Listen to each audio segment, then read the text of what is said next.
நண்பா நாம இந்த வீடியோவில் பார்க்க போகிறது ஈவில் டெட் பர்ட். இந்த படத்தோட மூவி ரிவ்யூ தான் பார்க்க போகிறோம். இந்த படம் தமிழ் டப்பிங்கில் இப்போ தேட்டரில் ஓடிட்டு தான் இருக்குது. இந்த படத்தோட ஒன்லைன் எடுத்துக்கிட்டிங்கன்னா, காரில் தன்னோட ஒய்ஃபோட சண்டை போட்டுக்கிட்டு ஒரு ஹஸ்பண்ட் வண்டி ஓட்டிட்டு வந்துட்டு இருக்கிறாரு. திடீர்னு நேற்று மாதிரி இருக்கிற ஒரு பேய் அடிச்சு நொடிக்கிறாரு.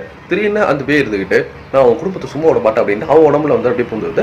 இதுக்கப்புறமேட்டு ஒவ்வொருத்தரும் வந்து குடும்பத்தாருக்குலாம் பழி வாங்க. ஃபர்ஸ்ட் இந்த பேய் யாரு, எதனாலும் வந்துட்டு இவன் அட்டாக் பண்ணுச்சு, எதனாலும் இவன் குடும்பத்தை வந்துட்டு பழி வாங்கணும்னு நினைக்குது. அட்லாஸ்ட் இந்த குடும்பத்தில் வந்து யாரெல்லாம் இந்த பேயிட்டு வந்து தப்பிச்சாங்கிறதெல்லாம் இந்த படத்தோட மீதி கதையை வந்துட்டு அமைச்சிருந்தாங்க.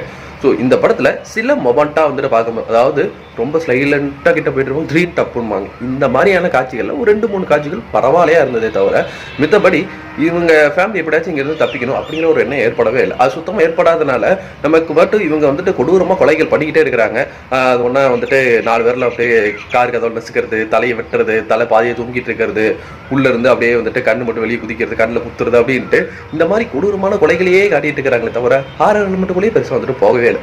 முக்கியமாக அங்கே வர அந்த பேய் மாதிரியான காட்சிகள் அது பெருசாக ரசிக்க முடியாமல் இல்லை. அது வந்துட்டு படத்தில் ஒரு ரிலாக்ஸேஷன்னா அந்த பாட்டியோட கேரக்டர் அங்கங்கே அந்த பாட்டி பேசுகிற சில சின்ன சின்ன கவுண்டர் இருக்கிறது.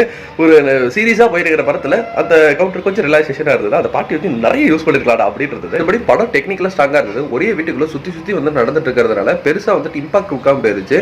என்ன பொறுத்தவரைக்கும் இந்த படம் ஒரு பிலோ ஆவரேஜான படமாக தான் இருந்தது. நீங்கள் என்ன பார்த்துருந்தீங்கன்னா உங்களுக்கு எப்படி போச்சுங்க நம்மளோட கமெண்ட் செக்ஷனில் தட்டி விட்டுருங்க. நன்றி, வணக்கம்.